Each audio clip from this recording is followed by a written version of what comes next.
այդ հայտարարությամբ եւս մեկ անգամ եւ արտաքին աշխարհին եւ ադրբեջանցիներին ասում է, որ ես պատրաստ եմ սահմանադրություն փոխել, միայն թե խաղաղության պայմանագիրը լինի։ Մենք գիտենք, որ խաղաղության պայմանագիրը իրականում այսօր գոյություն չունի, նախաստորագրված փաստաթուղթ գոյություն ունի, որտեղ որ անտեսվում են Հայաստանի Հանրապետության շահերը, որովհետև եթե երկու հակամարտող երկրները, պետությունները գնում են խաղաղության լուծման, ապա պետք է լուծեն նաև այն բոլոր խնդիրները, որոնք որ կան։ Եվ տարածքների հետ կապված գիտենք, որ Ադրբեջանն այսօր նաև մխրճվել է Հայաստանի Հանրապետության սահմաններից ներս, օկուպացված պահում է այդ տարածքները, գիտենք, որ կան գերիներ, պատաններ Ադրբեջանում, առավել ևս օրինական ընտրված Արցախի ռազմաքաղաքական ղեկավարությունն է այնտեղ եւ այդ հարցերում ոչ մի լուծում չի տրվում։ Իրականում խաղաղություն կարող է լինել այն դեպքում, երբ որ երկու երկրները ունեն որոշակի պայմաններ, որոշակի նաև հավասարակշռություն եւ քաղաքական եւ մնացած բոլոր ոլորտներում, բայց մենք այսօր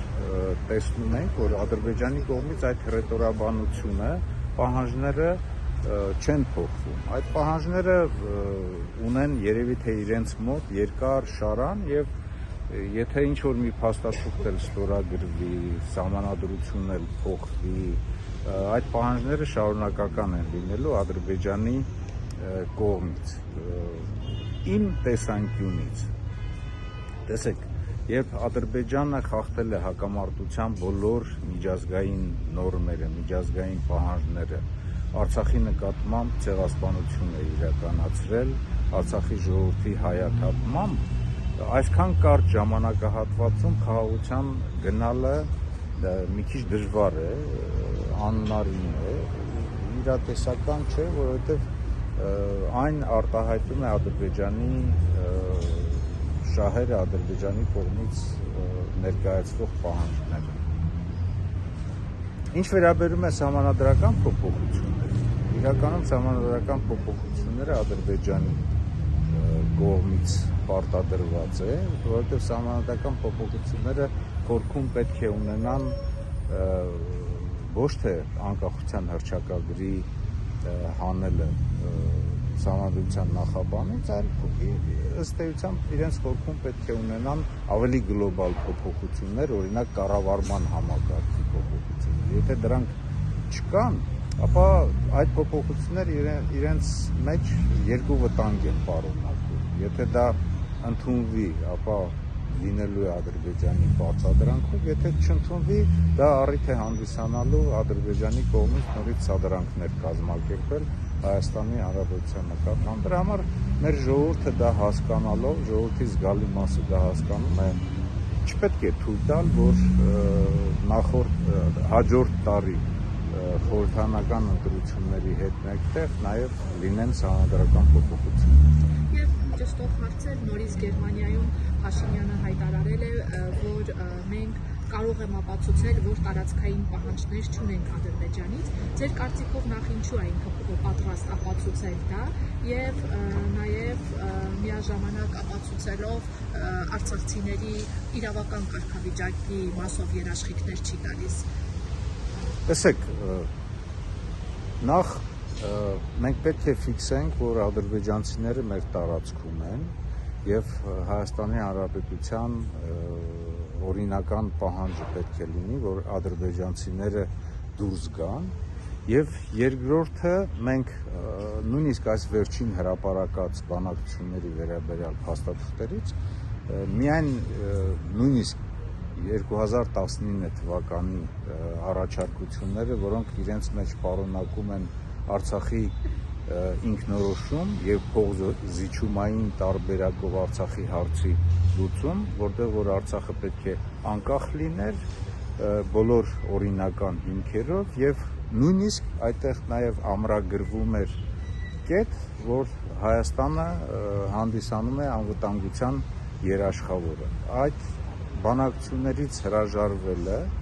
այդ փաստաթուղթը ծալել հենց այնպես իր տակ դնելը եւ որևիցե մի պատասխան չտալը, որովհետեւ Նիկոլ Փաշինյանը նաեւ չի ներկայացնում այն պատասխանը, որ ինքը պետք է տար միջազգային հանրությանը, ԵՀԿ Մինսկի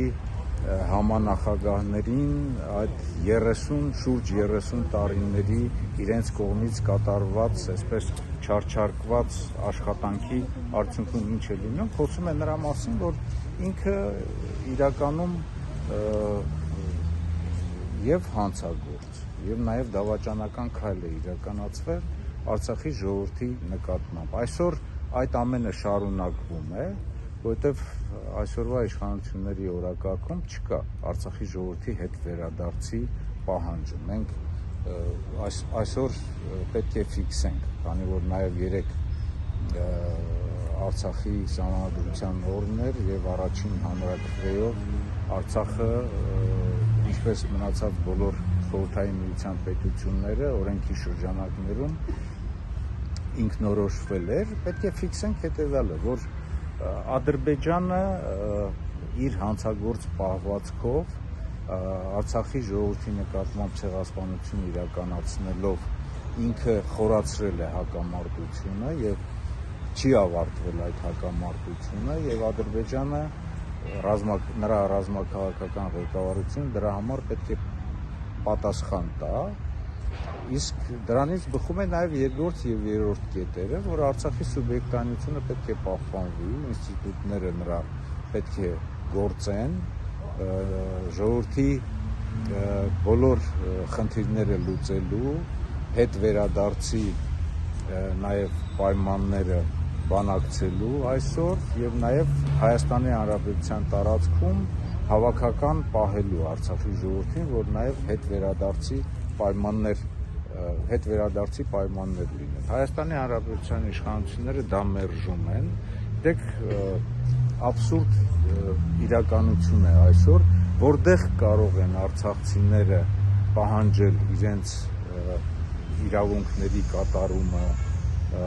պատմական իրենց հազարավոր տարիների հողին հետ վերադառնալ, եթե ոչ մայր հայրենիքում։ Մայր հայրենիքի ղեկավարությունը մերժում է իր մի մասը կազմող Արցախի ժողովրդի պես իրավունքների իրականացումը եւ երրորդը, եթե այդ առաջինը եւ երկրորդը կան, այսինքն հակամարտությունը չի ավարտվել, Արցախի սուբյեկտայնությունը պահպանվում է, բանակցությունները գործող ձևաչափով կամ այլ ձևաչափով այլընտրանք չունեն։ Այստեղ էլ Հայաստանի Հանրապետության իշխանությունները ամեն ինչ արեցին, որ Մինսկի խումբը, ԵԱԿ Մինսկի խումբը պարզապես վերանա եւ բանակցությունները այդտեղ իրականացնելը չափազանց դժվար է։ Այս ամենի պատասխանը մեկն է, որ պետք է ձերբազատվել այն իշխանություններից, ովքեր որ թուրք-ադրբեջանական տանդեմի պարտադրանքի ներքո են, որովհետև եթե պարտադրանքի ներքո են, ապա նրանք կատարելու են բոլոր պահանջները եւ ամեն ինչ անելու են ըստ էության եւ սահմանադրության փոփոխությամբ եւ նախաստորագրված այդ փաստաթուղթը, որը որ չի արտահայտում մեր շահերը, ներկայացնեն մեր հանրությանը իրենց իշխանությունը պահելու համար, որովհետև իրենք գիտեն, եթե իշխանությունը իրենք չկարողանան հաջորդ ընտրություններում պահեն, իրենք կանգնելու են պատասխանատվության առջև իրենց սխալների, իրենց հանցագործության, էլ չեմ ասում իրենց դավաճանական քայլերի համար։ Շնորհակալություն։